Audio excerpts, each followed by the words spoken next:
নমস্কার, আমি বিশাখ। অনেক দিন ধরেই জমে থাকা প্রশ্নগুলোর উত্তর দেওয়ার শুরু করেছি আমি আগের একটি ভিডিওতে।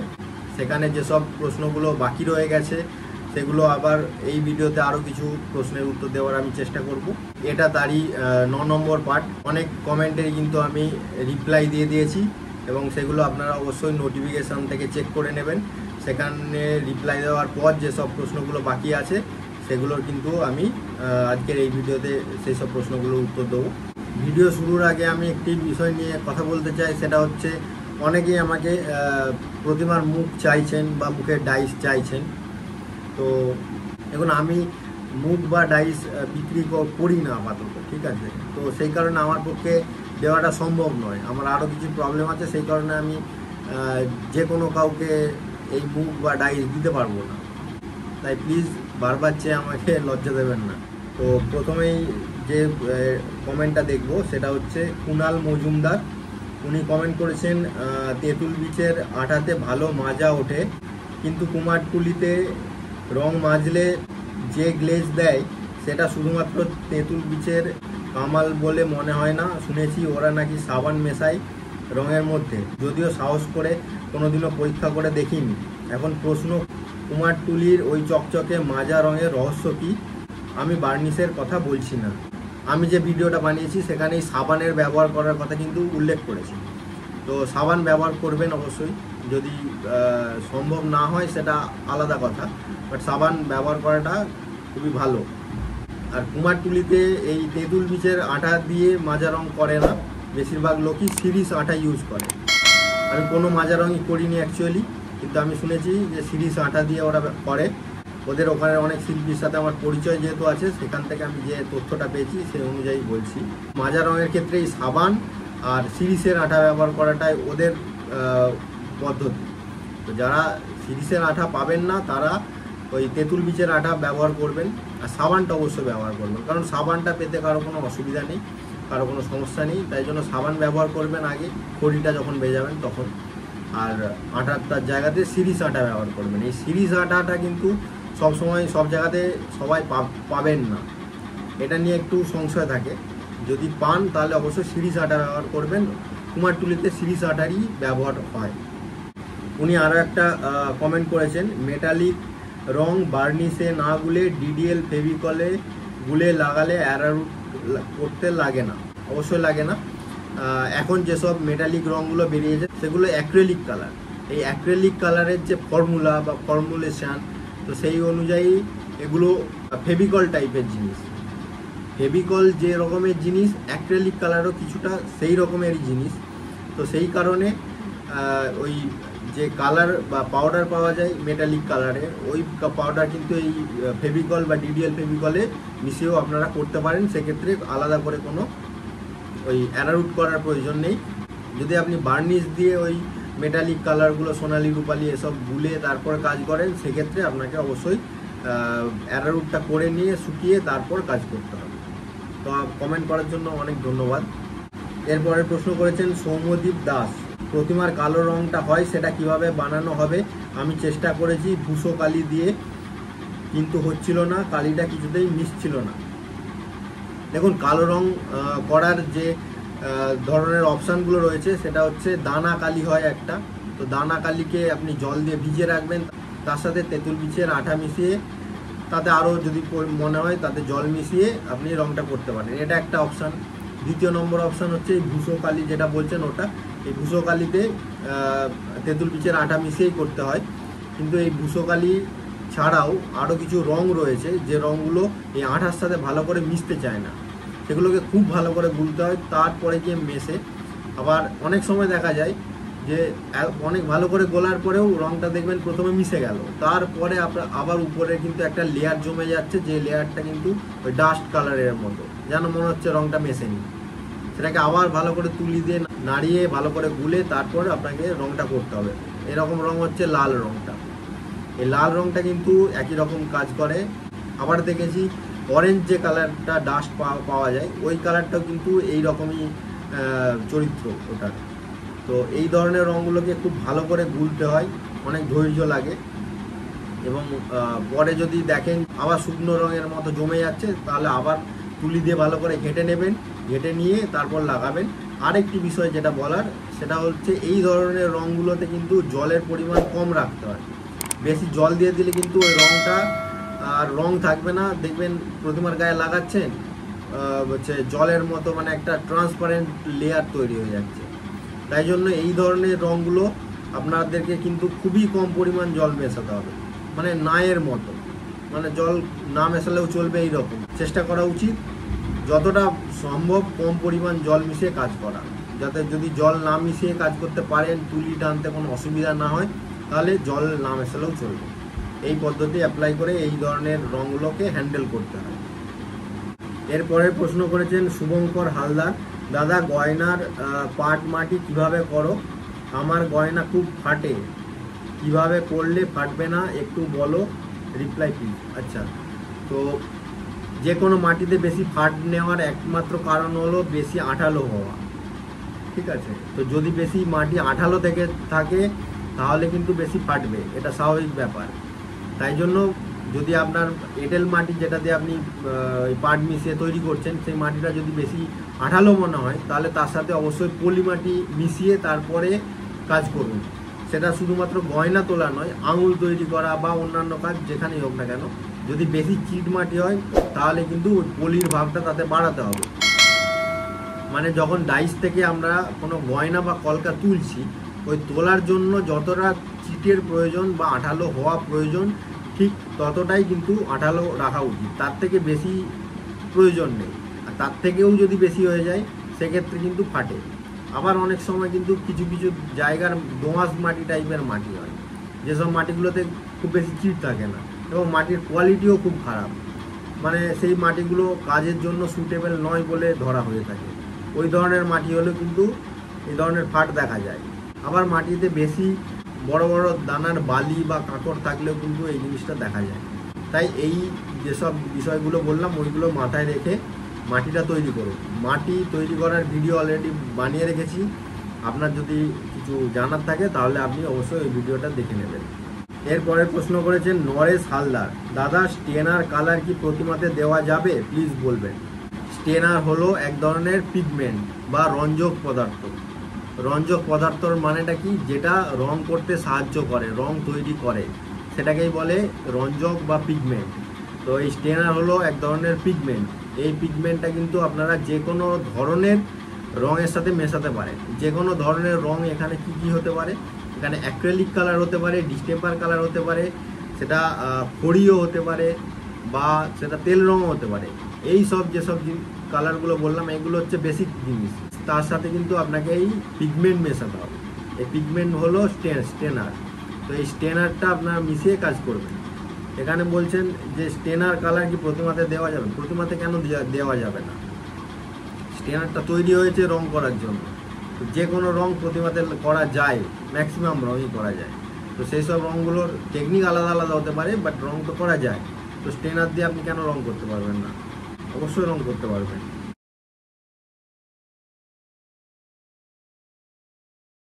এরপরের প্রশ্ন দেখব।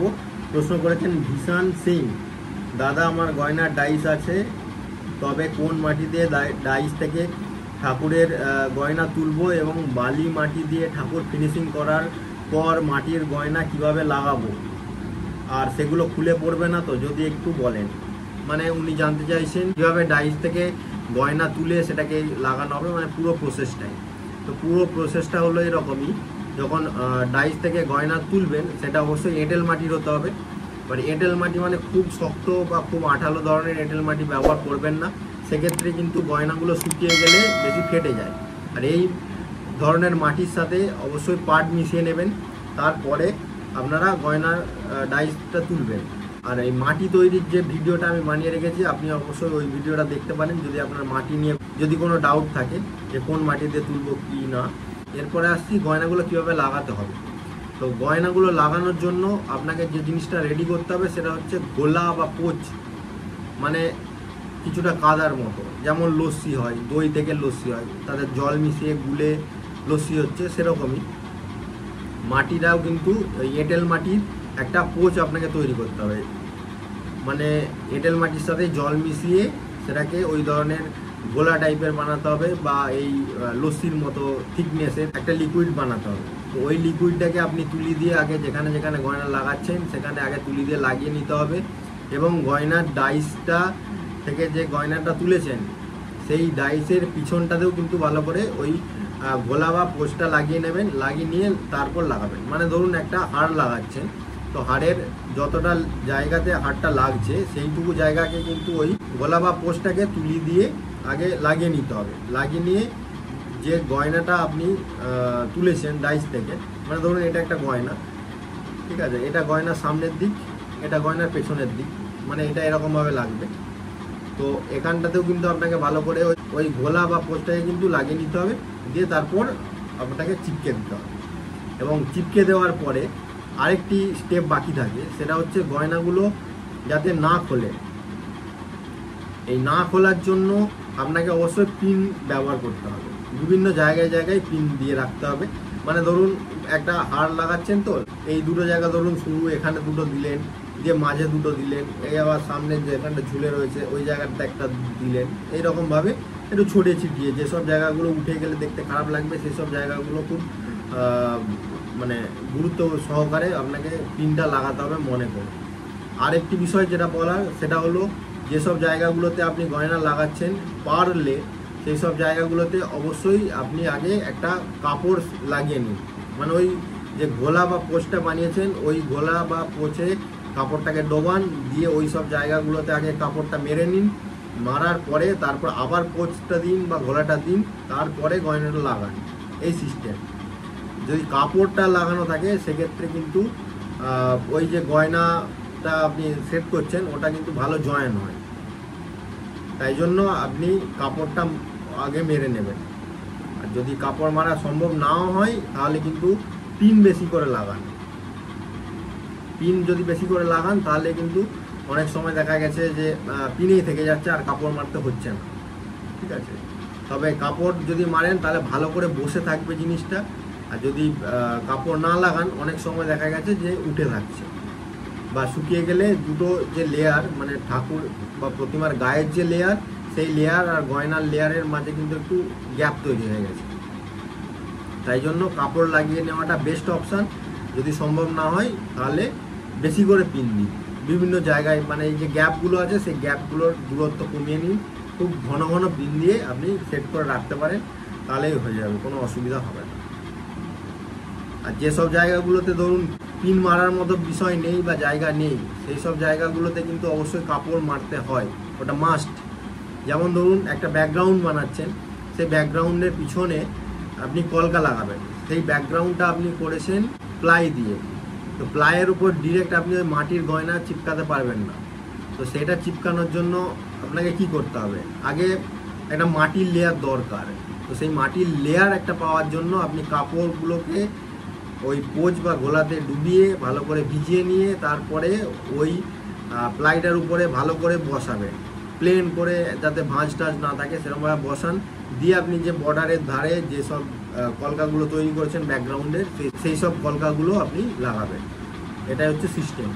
আর এই পোচ বা গোলা এটার একটা অল্টারনেটিভ আছে যেটা অনেকেই ইউজ করেন, সেটা হচ্ছে যদি আপনি এই গোলা বা পোচ তৈরি করতে না চান এবং আপনার কাছে কিছু বাজেট যদি বেশি থাকে তাহলে আপনি ফেভিকলকে একটু জলে গুলে আপনি ব্যবহার করতে পারেন, ওটাও কিন্তু একই কাজ দেয়। মানে ফেভিকলকে জলে গুললে ওটা জলে গুলে যায়, ঠিক আছে। আর খুব বেশি করে জলে এক ফোঁটা ফেভিকল দিয়ে দিলেন এরকমটা করলে কিন্তু হবে না। ফেভিকলটা যেহেতু খুবই গাঢ়, লাগাতে বা টানতে অসুবিধা হয়, সেই কারণে জল মিশিয়ে একটু পাতলা করে নেওয়া হয়। তো এরকমভাবেও আপনি লাগাতে পারেন। তাই জন্য দেখবেন সনাতন রুদ্রপাল ওনার ঠাকুরে কিন্তু উনি ফেভিকল বেশি ব্যবহার করেন। তো আপনি আপনার সুবিধা মতো কাজ করতে পারেন, ওটা আপনার চয়েস। এরপরের প্রশ্ন দেখব, প্রশ্ন করেছেন শ্রী নিরূপ পণ্ডিত। দাদা, আমি অনেক জায়গায় দেখেছি যে ব্যাকগ্রাউন্ডে প্লাইবোর্ডের উপর কলকার ডিজাইন করা আছে, কিভাবে প্লাইবোর্ডের উপর কলকা লাগাবো? আমি অলরেডি আগের একটি প্রশ্নে এই বিষয়টা আলোচনা করলাম, আরও একবার বলে দিচ্ছি। যখন প্লাই বা থার্মোকল এসব কিছু দিয়ে ব্যাকগ্রাউন্ড করা হয় বা কাঠ, এইসবের ওপর কলকা বসানোর জন্য প্রথমে ওই জল মেশানো মাটির যে ঘোলা বা কোচ এইগুলো রেডি করা হয়, ওটাতে কিন্তু কাপড়কে ভিজিয়ে আগে গোটাটাতে ভালো করে লাগিয়ে নিতে হবে। গোটাটায় লাগিয়ে নেওয়ার পর একটুখানি শুকিয়ে গেলে তারপরে আবার ওই ঘোলা দিয়ে যেসব জায়গাগুলোতে কলকা লাগাবেন সেই সব জায়গাগুলোতে আবার ওই ঘোলাটা ভালো করে লাগিয়ে নিয়ে, এবং কলকা যেটা লাগাচ্ছেন ওই কলকার পেছনেও ভালো করে ওই ঘোলা বা পোচ লাগিয়ে তারপরে আপনাকে সেট করতে হবে, তাহলেই হয়ে যাবে। এগুলোতে আর আলাদা করে পিন দেওয়ার মতো জায়গা বা পরিস্থিতি থাকে না, তো এগুলোর দরকারও হয় না, রয়ে যায়। খুব বেশি জার্ক না হলে এগুলো কিন্তু খুলে পড়ে না। খুব বেশি জার্কের মানে ধরুন প্রতিমা নিয়ে যাওয়া হচ্ছে, সেখানে রাস্তাঘাট খারাপ, তো সেখানে অনেক বেশি ধাক্কাধাক্কি হলো বা কোথাও ঠুকাঠুকি হলো, সেসব ক্ষেত্র ছাড়া এই সিস্টেমে কাপড় দিয়ে এই সিস্টেমে কিন্তু ওই কলকা খুলে পড়ে না, আর পিন মারারও প্রয়োজন হয় না। এরপরে উনি আরেকটি প্রশ্ন করেছেন, দাদা ছোট দুর্গা বানাতে কি খড় লাগে না চিটে মাটি লাগে? দেখুন, আপনি একটা জিনিসকে অনেক রকমভাবে করতে পারেন। তো কোনো প্রতিমা বানাচ্ছেন, সেই প্রতিমাটাকেও কিন্তু অনেক রকমভাবে করা যায়। যদি কোনো ছোট প্রতিমা হয়, এখানে আপনি ছোটই উল্লেখ করেছেন, ছোট মানে কতটা ছোট সেটা আপনি উল্লেখ করেন। খুব ছোট হলে সেক্ষেত্রে ওই চিট মাটি বা এঁটেল মাটি দিয়ে হয়ে যায়, তাতে পাট অবশ্যই মেশাতে হয়। ওর থেকেও যদি ছোট হয়, পাট না মিশিয়ে তুলোকে কুচিয়ে কুচিয়ে মিশিয়ে কাজটা করতে হয়। এছাড়াও যদি আপনি একটু মাঝারি ধরনের করেন, সেক্ষেত্রে কিন্তু আপনার কাছে অপশান খুলে যায়, ঠিক আছে? সেক্ষেত্রে আপনি খড় বাঁধতে পারেন, খড় বেঁধে মাটি দিয়েও করতে পারেন। আবার যদি ওর থেকেও ছোটোতে আপনি যদি খড় বাঁধাতে কমফোর্টেবল হন, তাহলে আপনি খড় বেঁধে নিতে পারেন, কোনো অসুবিধা নেই। খড় বাঁধলে কি হয়, একটু বেশি শক্তিশালী হয় এবং ভাঙার চান্সেসটা একটু কমে।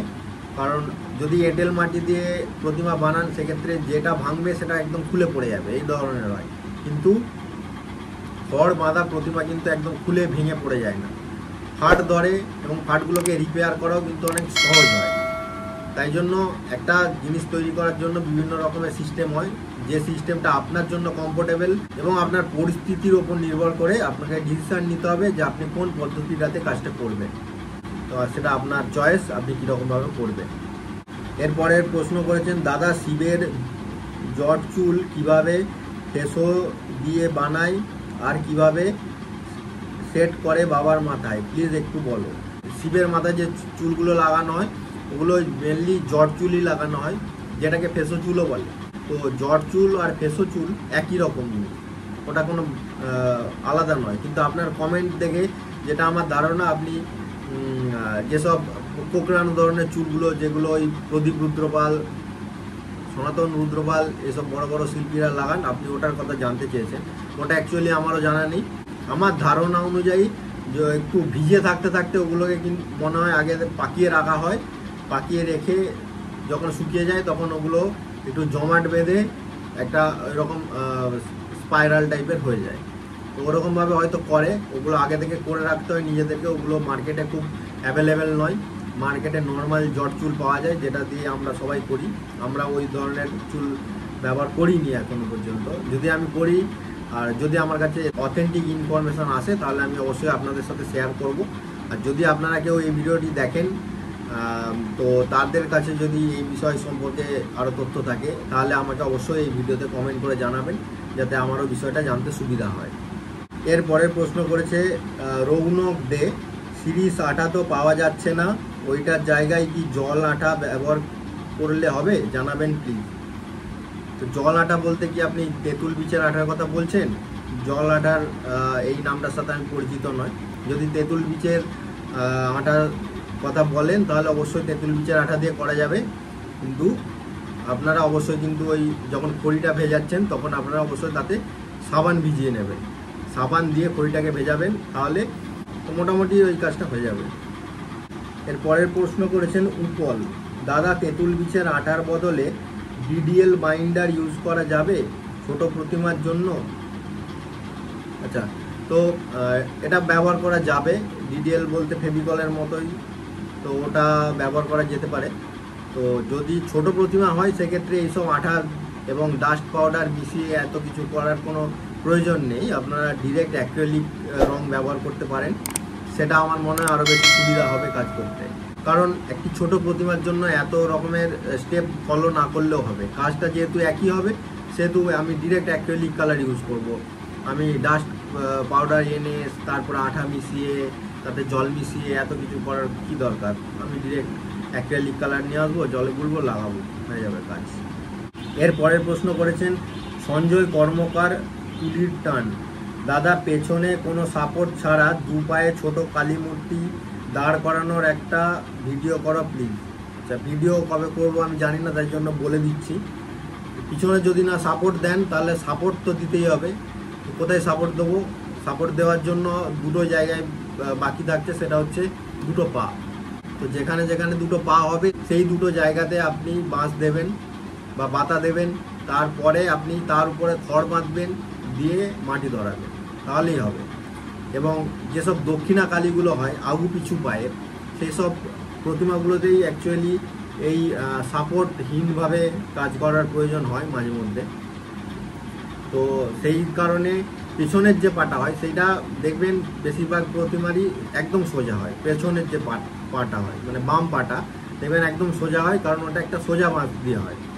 আর সামনের যে পাটা হয় সেটার হাঁটুটা মোড়া, অতএব একদম নিচে থেকে হাঁটু পর্যন্ত একটা পোর্শন হয়, আবার হাঁটু থেকে ওই জাং পর্যন্ত ওটা একটা পোর্শন হয়। তো সেই পোর্শনটা করার জন্য একটা সিস্টেম হচ্ছে, যদি আপনি গোটা বাঁশ দিয়ে করেন তো সেই বাঁশের কিছুটা পোর্শন কেটে নেবেন, নিয়ে ওই উপরে ছালটা থাকলে খুব বাঁশটাকে কিন্তু খুব সহজেই বাঁকিয়ে নেওয়া যায়। সোজা বাঁশ আছে, বাঁশটার ওই উপরের ছালটা শুধু আছে, ভিতরের যে পোর্শনটা মোটা পোর্শনটা আছে ওইটাকে কিন্তু কেটে বাদ দিয়ে দিলেন কিছুটা, ছালটা রাখলেই কিন্তু বাঁশটা খুব সহজে বেঁকে যাবে, সোজা বাঁশ বেঁকে যাবে। তো এইরকমভাবে জাঙের পোর্শনটা তৈরি করবেন। মানে এইটা ধরুন পায়ের নিচের পোর্শনটা যেটা একদম ওই কাঠামোর সাথে লেগে থাকবে, আর এখান থেকে যে পোর্শনটা এটা জাঙের পোর্শন হয়ে যাবে। তো সেই হিসেবে আপনাকে কাজটা করতে হবে। এইরকমভাবে এই সাপোর্টহীনভাবে একটা স্ট্রাকচার তৈরি করতে হয়। এই ধরনের দক্ষিণা কালীর মূর্তিগুলো তৈরি করার সময় অনেকে দেখেছি যে পেছনের পাটাতে একটা দিল, মানে বাম পাটাতে একটা সোজা বাঁশ দিল, দিয়ে পেছনে আরেকটা বাঁশ দিয়ে দেয়, মানে একদম সাপোর্টহীন হচ্ছে না, পেছনে আরেকটা বাঁশ দিয়ে দিল, মানে ওই পেছনের বাঁশটা কিন্তু একদম এই বুক পর্যন্ত যাবে, মানে ওটাই মেন বেস। ওটা আর বাঁ পাটা এটাকে যোগ করে মেন বেসটা হচ্ছে, আর সামনের যে ডান পাটা হচ্ছে ওই ডান পাটা কিন্তু ওই হাঁটু পর্যন্ত বাঁশ দিয়ে ছেড়ে দেয়। তাই একদম সাপোর্টিং না হলেও ওই সিস্টেমটা আপনি করতে পারেন। আর যদি আপনি ওরকমভাবে বাঁশকে ছিলে ওই উপরের পোর্শনটাকে এরকমভাবে বাঁকাতে না পারেন, তাহলে একটা সোজা নিচে থেকে সোজা দিলেন হাঁটু পর্যন্ত, আর হাঁটু থেকে একটা আলাদা করে বাতা কাটবেন। সে বাতাটাকে কিন্তু এই বাতার সাথে আপনাকে পেরেক মেরে নিতে হবে, দিয়ে ওটাকে যে পেছনের পাটা বা বাম পাটা করেছেন, বাম পায়ের যে বাঁশটা সোজা উঠছে ওইটার সাথে আপনাকে আবার একটা পেরেক মারতে হবে। দুটো পাকে এরকমভাবে জয়েন করতে হবে, ঠিক আছে? এরকমভাবে আপনি করতে পারেন যদি আপনি বাঁশটাকে ছিলতে না পারেন ঠিক মতো করে।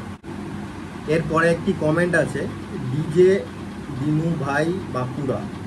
আচ্ছা, উনি লিখছেন সম্পূর্ণ বেলে আঠা আর অরিজিনাল চক খড়ি মাটি দিয়ে মাজা রং করা যায়, খুব ভালো চকচকেও করে, কিন্তু খড়ি মাটিটি পুরো অরিজিনাল দরকার। বেলে আঠা দিয়েও করা যায়, কিন্তু প্রসেসটি জানা দরকার। যারা জানে একমাত্র তারাই পারবে বেলে আঠা দিয়ে মাজা রং করতে। তো বেলে আঠা দিয়ে মাজা রং সম্পর্কে আমার সঠিকভাবে পুরো তথ্য জানা নেই, তাই জন্য আমি আমার কোনো কমেন্ট এই বিষয়ে করব না। যেহেতু আপনি করেছেন, আমার মনে হলো সবার সাথে এই বিষয়টা শেয়ার করা। কেউ যদি এক্সপেরিমেন্ট করতে চান তাহলে এক্সপেরিমেন্ট করতে পারেন, করে কীরকম হলো সেই বিষয়ে আমাকে অবশ্যই কমেন্ট করে জানাবেন, তাহলে আমিও এই বিষয়ে জানতে পারবো। তো মোটামুটি এই কদিনে যতগুলো প্রশ্ন জমা হয়েছিল আমার কাছে আমি তার উত্তর দেওয়ার চেষ্টা করলাম। তো যদি ভিডিওটি আপনাদের ভালো লেগে থাকে তাহলে ভিডিওটিকে অবশ্যই লাইক করবেন। আপনাদের যদি কোনো প্রশ্ন থাকে তাহলে ভিডিওতে বা ইনস্টাগ্রাম বা ফেসবুকে যেখানে হোক আপনারা আমাকে প্রশ্ন করতে পারেন। যদি চ্যানেলে নতুন হয়ে থাকেন তাহলে আমার চ্যানেলটিকে অবশ্যই সাবস্ক্রাইব করবেন, পাশে থাকা বেল আইকনটিকে অবশ্যই ক্লিক করে রাখবেন, যাতে আমার ভিডিওর নোটিফিকেশান আপনারা টাইম মতো পেয়ে যান। নমস্কার।